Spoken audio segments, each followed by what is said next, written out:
People say ghost guns. What they're really referring to is a privately made firearm. A gun sold in 3 separate private sales in Arizona was ultimately used in a California school shooting. New details from Phoenix police show those sales include purchases by 2 convicted felons, one who ultimately committed the school shooting. A privately made firearm is a firearm or frame or receiver that is completed, assembled, or otherwise produced by a person who is not a licensed firearms manufacturer and does not have a serial number. The Butte County Sheriff's Office in California said the gun used in the attack was a ghost gun. Still, officers were able to track a piece of it to Arizona and followed the series of sales.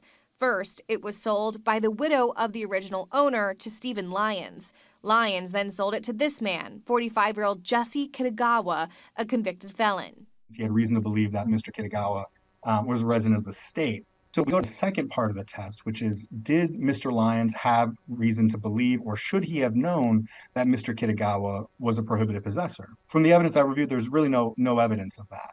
Weapons expert Derek Debus says that in Arizona, for a legal private sale, all the seller needs is a verification that the buyer is a resident of the state and must have no reason to believe the person is a prohibited possessor or has the intention of using the weapon to commit a felony. This, opposed to a federally licensed firearms shop, which requires background checks.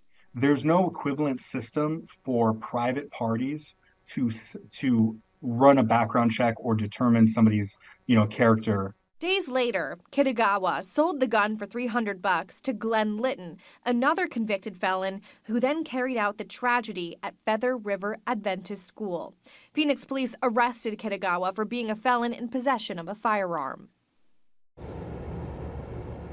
So what can you do if you want to make sure that your gun is transferred safely? Well, you can take it to a local gun store. There they can complete a federal firearms licensee transfer. It's going to cost you about $25, but Deepa says that the peace of mind is priceless. Reporting live in Phoenix tonight, I'm Sarah Robinson for Arizona's Family.